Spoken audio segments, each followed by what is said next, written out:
बिस्मिल्लाहिर्रहमानिर्रहीम अल्हम्दुलिल्लाहि रब्बिल आलमीन वस्सलातु वस्सलामु अला सय्यिदिल अंबिया'i वल मुरसलीन मुहम्मदिन व आलिहि व सहबिहि अजमईन। अम्मा बअद वअन अबी सईद अल-खुदरी रज़ियल्लाहु अन्हु अनिन नबी सल्लल्लाहु अलैहि वसल्लम क़ाल इह्तज्जतिल जन्नतु वन नार फ़क़ालतिन नार फ़ियल जब्बारून वल मुतकब्बिरून वक़ालतिल जन्नह फ़िय ज़ुअफ़ाउन नास व मसाकिनुहुम फ़क़ज़ल्लाहु बैनहुमा इन्नकिल जन्नह रहमती अरहमु बिकी मन अशा व इन्नकिन नार अज़ाबी उअज़्ज़िबु बिकी मन अशा वलिकिलैकुमा अलैया मिलउहा रवाहु मुस्लिम औ कमा क़ाल अलैहि अस्सलातु वत्तस्लीम। अज़ीज़ बुज़ुर्गों, अल्लाह रब्बुल इज़्ज़त ने हम तमाम को, इंसान को मिट्टी से बनाया है, दूसरी और कोई चीज़ से नहीं बनाया है। अल्लाह ने हमको मिट्टी से बनाया है और मिट्टी की खासियत ये है, मिट्टी के अंदर मस्कनत और आजिज़ी पना पाया जाता है। मिट्टी को कहीं भी उछालो, कहीं से भी फेंको, उसकी सिफत में ये बात है कि वो ज़मीन की तरफ, नीचे की तरफ जाएगी। इशारा है इस बात की तरफ कि इंसान, जिस रब ने तुझे पैदा किया है वो तुझसे ये चाहता है कि तेरे अंदर आजिज़ी पैदा हो, मस्कनत पैदा हो। अल्लाह रब्बुल इज़्ज़त को तवाज़ो और बंदे से आजिज़ी इतनी ज़्यादा पसंद है कि तवाज़ो के ऊपर अल्लाह बुलंद मकाम अता फरमाते हैं। इसके बरखिलाफ तवाज़ो के बिलमुकाबिल जो सिफत है वह है तकब्बुर। और तकब्बुर अल्लाह को इतना नापसंद है, इतना नापसंद है कि हदीस कुदसी में है, कुरान मजीद में है, अल्लाह रब्बुल इज़्ज़त को कुफ्र के बाद जो गुनाह सबसे ज़्यादा नापसंद है वो है तकब्बुर। इसीलिए इब्लीस जो फरिश्तों के माहौल में और जन्नत में रहता था, अल्लाह रब्बुल इज़्ज़त ने इब्लीस को जो जन्नत से निकाला है उसकी वजह तकब्बुर है। उससे कहा गया कि तू आदम को सजदा कर, वो दलीलें देने लग गया। मैं आग से पैदा हुआ हूँ, आदम मिट्टी से। आग की खासियत में ऊपर की तरफ जाना है, मिट्टी की खासियत नीचे की तरफ जाना है। मैं ऊपर वाली चीज, नीचे वाली चीज को सजदा कैसे करूं? इस तकब्बुर में आ गया। अल्लाह रब्बुल इज़्ज़त ने फरमाया फ़ख़रुज फ़इन्नक रजीम, कि तू निकल, तू मरदूद है। तो तकब्बुर बड़ी ख़तरनाक बीमारी है। अल्लाह रब्बुल इज़्ज़त इससे हमारी हिफाजत फरमावे। मैंने एक हदीस पेश की है, बड़ी अजीब रिवायत है। इस हदीस में प्यारे आका सल्लल्लाहु अलैहि वसल्लम ने जन्नत और जहन्नम के दरमियान में एक मरतबा बहस हुई, मुनाजरा हुआ। जन्नत और जहन्नम में दोनों बहस करने लग गई आपस में। क्या बहस हुई, तर्जमा जरा सुने। जहन्नम ने कहा मेरी शान बहुत ऊंची है जन्नत से, इसलिए कि मेरे अंदर बड़े बड़े जब्बार और मुतकब्बिर लोग आकर बसेंगे। यानी जितने भी मुतकब्बिर है, जाबिर किस्म के जो लोग हैं, वो सारे के सारे जहन्नम में होंगे। अच्छा, इसके बिल मुकाबिल जन्नत ने कहा कि मेरी शान तुझसे ऊंची है और वजह उसकी यह है कि मेरे अंदर कमजोर और मिस्कीन किस्म के लोग आबाद होंगे। और जन्नत ने इस बात पर फख्र किया। अच्छा, फिर अल्लाह रब्बुल इज़्ज़त ने उन दोनों के दरमियान में फैसला फरमाया। अल्लाह ने जन्नत से कहा कि जन्नत देख, तू मेरी रहमत का मजहर है, यानी तेरे जरिए से मैं जिस पर चाहूंगा रहमत करूंगा। और जहन्नम से कहा कि तू मेरे अजाब का मजहर है, यानी मुझे अगर अजाब देना होगा तो जहन्नम तेरे जरिए से दूंगा। और वली किलैहुमा, और तुम दोनों को भरना ये मेरी जिम्मेदारी है, यानी मैं तुम दोनों को भरूंगा। सवाल ये होता है, अल्लाह के रसूल सल्लल्लाहु अलैहि वसल्लम ने ये जो बात इरशाद फरमाई है, जन्नत और जहन्नम में बहस हुई, तो जन्नत तो बाग है, जमीन है, वो कैसे बोली होगी? जहन्नम तो आग है, उसने कैसे बातचीत की होगी? एक मरतबा हजरत थानवी रहमतुल्लाह अलैह कहीं सफर पर जा रहे थे। रास्ते में एक पढ़ा लिखा नौजवान मिला और उसने कुरान की आयत और हदीस पर एतराज किया। जैसे कुरान में बहुत सारी जगह पर है, सूरह यासीन में भी है कि कयामत के दिन इंसान के जिस्म के आज़ा अल्लाह से बात करेंगे, हाथ बात करेगा, पैर बात करेंगे। तो उस शख्स ने यूं पूछा, क्या ये प्रैक्टिकल मुमकिन है? हजरत थानवी रहमतुल्लाह अलैह से पूछा कि ऐसा कहीं देखा है, लॉजिक से समझ में आती है ये बात? तो हजरत ने कहा कि देखिए, किसी भी चीज के दो जवाब हुआ करते हैं। एक दलील होती है, एक नजीर होती है। दलील का मतलब अल्लाह कादिर मुतलक है, बस हमारा ईमान है, अल्लाह ने कहा तो होगा। और नजीर का मतलब यह है कि मिसाल से भी बात समझा दी जावे। तो कहा कि मुझे नजीर से, मिसाल से बात समझाइए।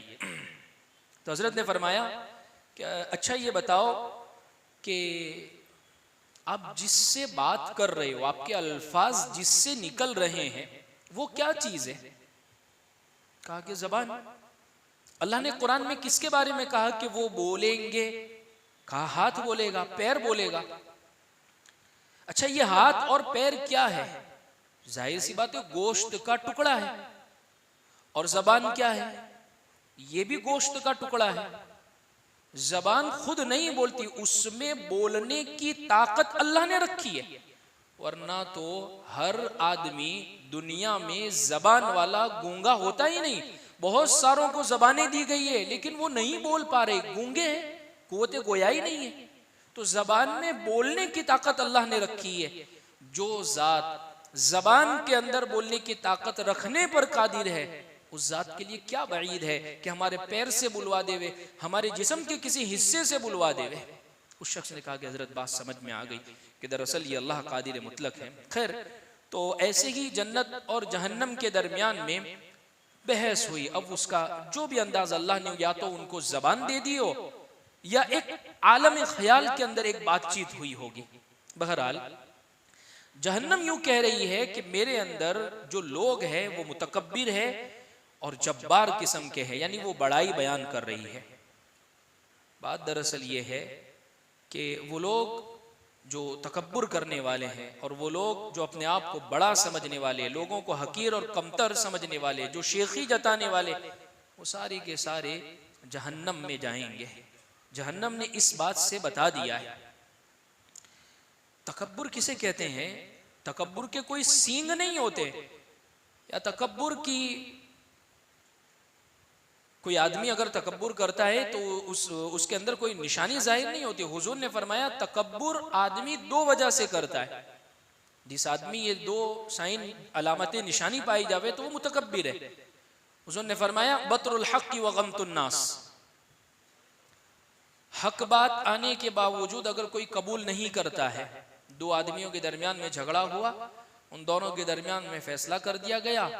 अब दूसरा आदमी हक आने के बावजूद वो मानने, मेरे तो नहीं मानना, मेरा मानना ही नहीं है, मैं तो कोर्ट में जाऊंगा, मैं हाई कोर्ट में जाऊंगा, मैं सुप्रीम में जाऊंगा, मैं मानने के लिए तैयार नहीं हूं। भाई फैसला हो गया है, बात हो गई है शरीयत के मुताबिक, नहीं मुझे नहीं मानना, ये तकब्बुर है। अच्छा, इसके लिए कोई जरूरी नहीं है कि कोई ताकतवर होकर ही, बाज कमजोर होकर भी इस किस्म के तकब्बुर में मुब्तला हो जाते हैं। तो हुजूर ने फरमाया बतरुल हक, हक बात आने के बावजूद कबूल नहीं करे, व गमतुन नास, और लोगों को हकीर समझना। अरे इसको क्या आता है, अरे ये तो ऐसा ही आदमी है, अरे इससे तो मैं मुंह लगने के लिए तैयार नहीं, इससे तो बात करने के लिए। हकीर, हकारत अगर किसी के दिल में आ रही है तो ये इस वजह से है कि अपने आप को बड़ा समझ रहा है। किताबों में लिखा है कि आम तौर पर जो तकब्बुर इंसान को होता है, 8 चीजों का तकब्बुर होता है। आप देख लेना, तकब्बुर ये 8 चीजों की वजह से इंसान में आता है। सबसे पहले इल्म की वजह से, नंबर 2 इबादत की वजह से, नंबर 3 माल की वजह से, नंबर 4 नसब खानदान की वजह से, नंबर 5 ओहदा मनसब की वजह से, नंबर 6 कामयाबी की वजह से, नंबर 7 खूबसूरती हुस्न जमाल की वजह से, नंबर 8 ताकत की वजह से। यही चीजें होती है तकब्बुर की अलामतें। इल्म बहुत आ गया है तो इंसान तकब्बुर में मुब्तला हो गया, इबादतें बहुत कर रहा है, बड़ी इबादतें कर रहा है, आज नमाजी बना हुआ है तो दूसरे लोगों को वो हकीर समझ रहा है कि अरे इन लोगों से क्या, ये तो बेनमाजी किस्म के लोग हैं, इसके हाथ का तो मैं पानी भी नहीं पीऊं। ये इबादत का तकब्बुर इसको आ गया। माल का तकब्बुर तो सब जानते हैं, नसब खानदान का तकब्बुर, इसी तरीके से ओहदा मनसब कोई मकाम इंसान को मिल गया उसका तकब्बुर होता है, कामयाबी कोई अल्लाह ने दे दी है तो उसका तकब्बुर, और खूबसूरती का और हुस्न जमाल का, और बाज़ मरतबा इंसान को अपनी ताकत जो होती है उस ताकत का भी इंसान को तकब्बुर हुआ करता है। अल्लाह हमारी हिफाजत फरमावे इन तमाम किस्म के तकब्बुर से। इसलिए कि हदीस में फरमाया अल किब्रिया और रिदाई, अल्लाह फरमाते हैं कि तकब्बुर ये मेरी चादर है, जो तकब्बुर करता है वो गोया मेरे साथ झगड़ा कर रहा है। तो जहन्नम में होंगे ये सारे लोग। अच्छा, जन्नत में कौन लोग होंगे? ज़ुआफ़ा, कमज़ोर, मज़ाहिर देखने में जिसकी कोई हैसियत नहीं, मिस्कीन तबा लोग, वो सारी के सारे जन्नत में होंगे। दरअसल जहन्नम अल्लाह ने मुतकब्बिरों से भर दी है, इस वास्ते के मुतकब्बिर जो शख्स होता है वो दूसरों पर अपनी बड़ाई, अपने आप को बड़ा समझता है और दूसरों को छोटा समझता है। मैंने अभी हदीस पढ़ी है कि तकब्बुर अल्लाह फरमाते हैं मेरी चादर है, मेरी सिफत है, बड़े तो सबसे अल्लाह है, और जो शख्स मुझसे मेरी चादर में झगड़ा करेगा उसको मैं आग में डाल दूंगा, यानी जो तकब्बुर में मुब्तला होगा। मुतकब्बिर की मिसाल ऐसी होती है, बहुत ऊंचे पहाड़ पर गोया वो चढ़ गया हो और दूसरे सब उसको छोटे नजर आ रहे, हालांकि वो पहाड़ के ऊपर चढ़ा है, उसके अंदर कोई ऐसी खासियत नहीं हुई है। इसीलिए बाज हमारे बुजुर्ग और अकाबिर तो फरमाते हैं कि मैं अपने किसी भी मुसलमान भाई को अपने से कमतर नहीं समझता, बल्कि काफिर को भी आइंदा के एतबार से अपने से कमतर नहीं समझता। भाई मुसलमान को तो इस वजह से कमतर नहीं समझता, शायद मैं कोई इबादत कर रहा हूं, मैं कोई नेक काम कर रहा हूं, लेकिन अल्लाह के यहाँ पता नहीं वो कबूल है कि नहीं है, और मेरा दूसरा भाई जो मुसलमान है, मैं जिसको हकीर समझ रहा हूं, ऐसी उसकी कौन सी खुफिया इबादत है तन्हाई वाली जो अल्लाह को पसंद आ गई हो, और मेरे मुकाबले में अल्लाह के यहाँ उसका बहुत ऊंचा मकाम।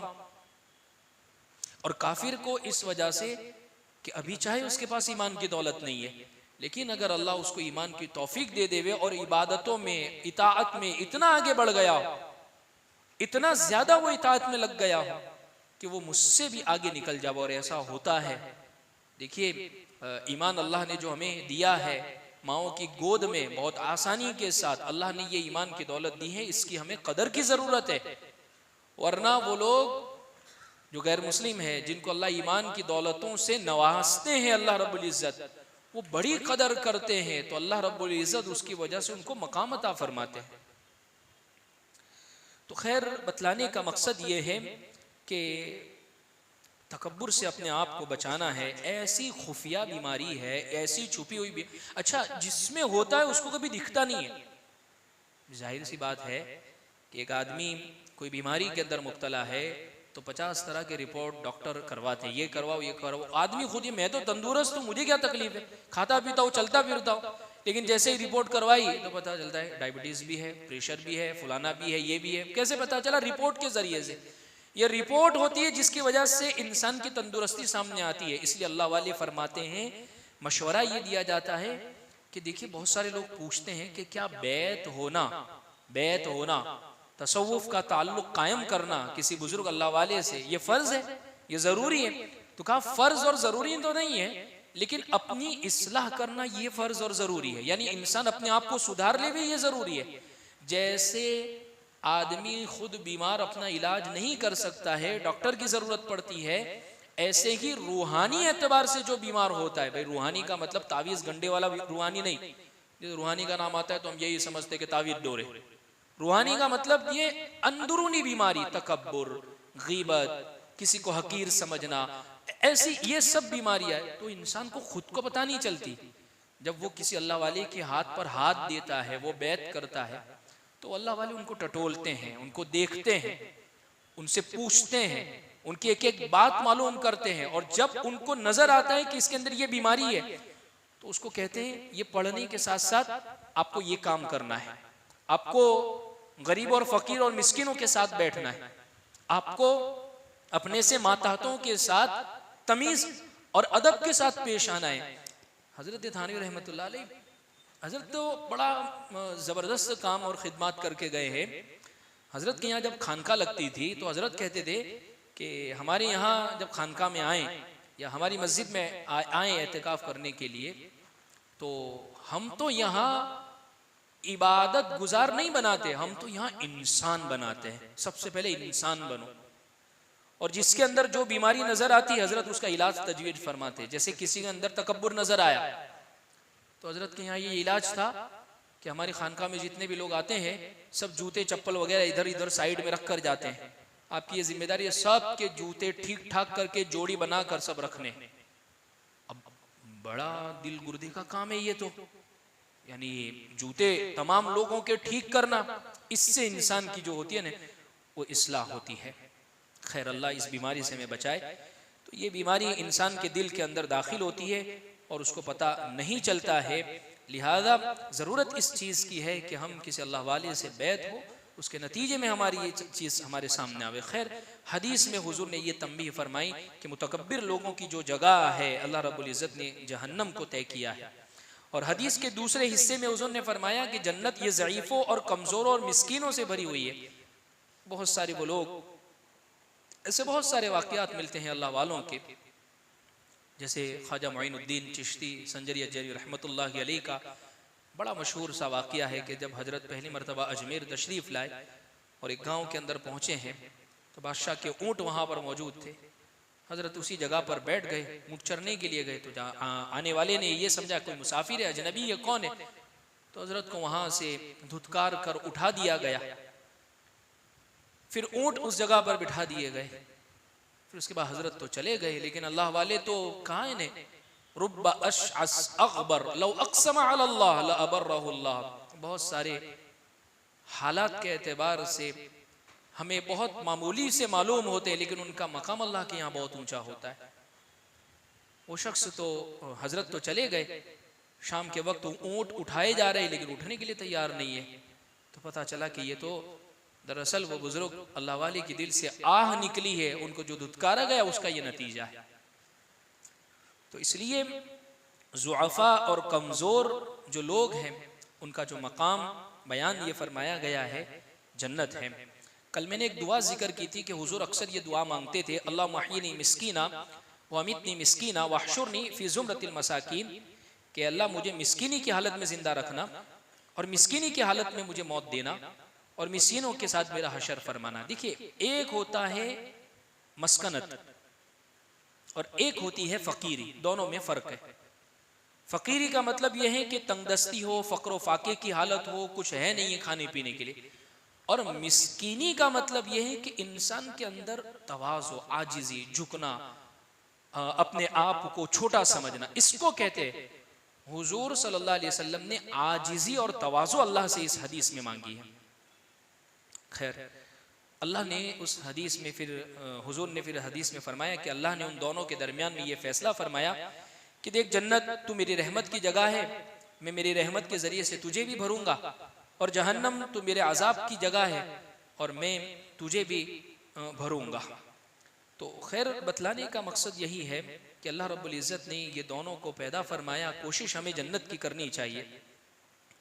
एक बुजुर्ग के मुतालिक वाक़या लिखा है कि उनके बारे में ये बात मशहूर थी, सारी ज़िंदगी सारी उम्र में कभी हंसे नहीं। एक मरतबा हुजूर भी तशरीफ़ लाए तो सहाबा बहुत मुस्कुरा रहे थे, तो हुजूर ने उनसे फरमाया कि अगर तुम वो बात जान लेते जो मैं जानता हूँ तो तुम बहुत कम हंसते और बहुत ज़्यादा रोते, यानी आखिरत के मुतालिक। तो कभी भी लोगों ने उनको मुस्कुराते हुए नहीं देखा, बहुत फ़िक्रमंद रहते थे। किसी ने पूछा इतने फ़िक्रमंद, तो जवाब में फरमाया कि बात यह है कि हदीस में फरमाया है कि अल्लाह ने कुछ मखलूक ऐसी पैदा की है जो जन्नत में जाने वाली, कुछ मखलूक ऐसी पैदा की जो जहन्नम में जाने वाली। अब मुझे ये मालूम नहीं है कि मेरी लिस्ट किस में है, मैं किस में जाने वाला हूँ, इसलिए मुझे बड़ी फ़िक्रमंद रहती है। आखिर वक्त में जब उनके इंतकाल का वक्त आया, जैसे कि उनकी रूह कब्ज़ हुई तो चेहरे पर एक मुस्कुराहट आ गई, हंसी आ गई। जैसे बहुत सारे लोग, बहुत सारे बुजुर्गों को आप देखिए इंतकाल होकर चारपाई पर लेटे हुए ऐसा मालूम हो रहा है गोया मुस्कुरा रहे हैं। तो उस वक्त मुस्कुराए देखने वालों ने कहा कि वाकई अल्लाह रब्बुल इज़्ज़त ने इनका जन्नत वाले जुमरों में शामिल इनको फरमा दिया है। तो गफलत की ज़िंदगी से जितना ज़्यादा हो सके अपने आप को बचाने की ज़रूरत है, और जितनी ज़्यादा हो सके मस्कनत और आजिज़ी तवाज़ु पैदा करने की ज़रूरत है। एक वाक़या किताबों में लिखा है, हदीस के अंदर सही बुखारी का ये वाक़या है कि एक औरत हुजूर के ज़माने में मस्जिद में कभी कभार आकर झाड़ू दे दिया करती, साफ़ सफाई कर लेती थी। वो औरत बहुत सियाह फाम थी, काली कलोटी थी। कुछ दिन नज़र नहीं आई मस्जिद नबी में झाड़ू में और सफाई में नज़र नहीं आई। नबी सल्लल्लाहु अलैहि वसल्लम ने सहाबा से पूछा कि भाई वो खातून नज़र नहीं आ रही है मस्जिद में जो झाड़ू लगाने आती थी। इससे एक बात समझ में आती है, हुजूर अपने सहाबा का, अपने यहाँ आने वालों का यानी कितना फिक्र फरमाते थे। बाज़ मरतबा हुजूर अपने सहाबा के मुतालिक इतने मुतफक्किर कि आप पूछते थे कभी वो नज़र नहीं आ गई कोई सहाबी कि भाई वो नमाज में नज़र नहीं आ रहे, भाई वो अभी नज़र नहीं आ रहे, बड़े फिक्र फरमाते थे प्यारे आका। खैर सहाबा ने कहा अल्लाह के रसूल उस खातून का तो इंतकाल हो गया। तो हुजूर ने कहा कि मुझे बताया नहीं आप लोगों ने उस खातून का इंतकाल हो गया। तो सहाबा ने जुबान से कुछ नहीं कहा, लेकिन अंदाज ऐसा इख्तियार किया कि जिससे ये मालूम हुआ कि हुजूर एक आम सी औरत थी जिसका इंतकाल हो गया। अब आपको बतलाना आपको तकलीफ होती, रात के वक्त इंतकाल हुआ तो उसको दफन कर दिया गया। तो हुजूर ने फरमाया कि बताओ मुझे उसकी कब्र कहाँ है। अल्लाह के रसूल सल्लल्लाहु अलैहि वसल्लम उसकी कब्र पर तशरीफ़ ले गए और कब्र पर जाकर आपने नमाज जनाजा फरमाई। यानी आप अंदाज़ा लगाइए कि अल्लाह के नबी सल्लल्लाहु अलैहि वसल्लम एक आम सी औरत जो मस्जिद में झाड़ू दे दिया करती थी उसका कितना एजाज़ और इकराम फरमा रहे हैं। ये हुजूर की खासियत है कब्र पर जाकर नमाज जनाजा पढ़ना। ये प्यारे आका सल्लल्लाहु अलैहि वसल्लम के साथ खास है ये वाक़या। लेकिन इस वाक़ये से बतलाने का मकसद कि किसी को भी हकीर कभी भी इंसान को नहीं समझना चाहिए। इससे पहले भी मैंने जिक्र किया, हदीस में अल्लाह के रसूल सल्लल्लाहु अलैहि वसल्लम फरमाते हैं रुब्बा अशअसिन मदफूइन बिल अबवाब, बहुत सारे बिखरे हुए बालों वाले जो दरवाज़ों से धक्के दे दिए जाते हैं, लेकिन जब वो अल्लाह पर कस्में खा लेते हैं तो अल्लाह उनकी कस्मों को पूरी फरमा देते हैं। इसलिए कभी भी माताहतों के साथ, नौकरों के साथ, छोटों के साथ कभी भी बेरवा सलूक नहीं करना चाहिए। हज़रत थानवी रहमतुल्लाह अलैह के यहाँ पर एक खादिम हुआ करते थे, भाई नियाज उनका नाम था। खानका में जाने वाले उनको सब भाई नियाज कहते थे और हज़रत की खिदमत किया करते थे। तो हज़रत के साथ काफ़ी वो बैठते थे। तो बाज़ मरतबा ये होता कि खानका में आने वालों के ऊपर कभी वो सख्त हो जाया करते थे। तो एक मरतबा हज़रत से किसी ने भाई नियाज की शिकायत कर दी कि हज़रत ये लोगों के साथ लड़ते और झगड़ते रहते हैं और मुझे इन्होंने बड़ा बुरा भला कहा है। तो हज़रत ने अच्छा, इससे पहले भी हज़रत को इनकी शिकायतें पहुंच चुकी थी। तो हज़रत वाला को बहुत तकलीफ हुई। हज़रत ने बुलाया और डांट कर फरमाया कि मियाँ नियाज ये तुम क्या हर आदमी से झगड़ते रहते हो। हज़रत ने इतना कहा, मियाँ नियाज ने छूटते ही ये जवाब दिया कि हज़रत झूठ तो मत बोलो, अल्लाह से डरो। अब अंदाजा लगाइए खादिम वक्त के पीर और मुर्शिद को ये कह रहा है। अच्छा, इनके कहने का मकसद ये है कि हजरत आप झूठे नहीं हैं, लेकिन आप तक जो शिकायतें पहुंची है वो लोगों ने झूठी झूठी आप तक पहुंचाई है। खैर, हजरत बड़े पीर और मुर्शिद, मकाम, लोगों के दरमियान एक हैसियत और एक आम आदमी हजरत को यूं कह रहा है। लेकिन हजरत ने जब ये बात सुनी तो जज्बात में बेइख्तियार जब जबान से ये निकला कि झूठ मत बोलो, अल्लाह से डरो, तो उस मौके पर हजरत ने फौरन गर्दन झुका ली और कहा अस्तगफिरुल्लाह अस्तगफिरुल्लाह अस्तगफिरुल्लाह। बाद में फरमाया, खादिम से यूं कह रहे कि भाई मुझसे गलती हो गई, मैंने एक तरफा बात सुनकर आपको डांटना शुरू कर दिया। शरीयत का हुक्म मेरे लिए ये था कि मैं आपसे पूरी बात सुनता, लोगों से पूरी बात को समझता, फिर उसके बाद में कोई फैसले और नतीजे के ऊपर पहुंचता। लेकिन वाकईतन मुझे गलती हो गई और उसी गलती के ऊपर मैंने अस्तगफिरुल्लाह अस्तगफिरुल्लाह कहा। ऐसे लोगों के बारे में कहा गया है हदीस में, काना वक्काफन इंद हुदूदिल्लाह और इंद किताबिल्लाह अल्लाह का कोई हुक्म आ जाता या कोई बात सुन लेते तो वो तावीलें नहीं करते थे कि चुप बैठ, मुझे कहता है, मैं जो कहता हूँ वो सुनना पड़ेगा। अल्लाह का कोई हुक्म, कोई बात सुन ले, फौरन उनके दिल में ये बात पैदा हो जाती थी कि नहीं। इसलिए अजीज बुजुर्गों, कभी भी किसी को तहकीर और हकीर नहीं समझना चाहिए। पता नहीं अल्लाह के यहाँ उसका क्या मकाम हो। इसलिए अल्लाह रब्बुल इज़्ज़त ने जो इंसान अशरफुल मखलूक़ात हमें बनाया है, अल्लाह हमसे ये चाहते हैं कि मेरा बंदा तेरे अंदर तवाज़ो बहुत ज़्यादा हो। तवाज़ो और आजिज़ी के नतीजे में तू वो मकाम को हासिल कर लेगा जो मकाम बाज़े मरतबा तू अपनी बहुत सारी नेकियों के ज़रिए से हासिल नहीं कर पाएगा। इसलिए अल्लाह से हम दुआ करते हैं, अल्लाह हमें मस्कनत, तवाज़ो और आजिज़ी नसीब फरमाए और तकब्बुर से अल्लाह हम सब की हिफाजत फरमाए।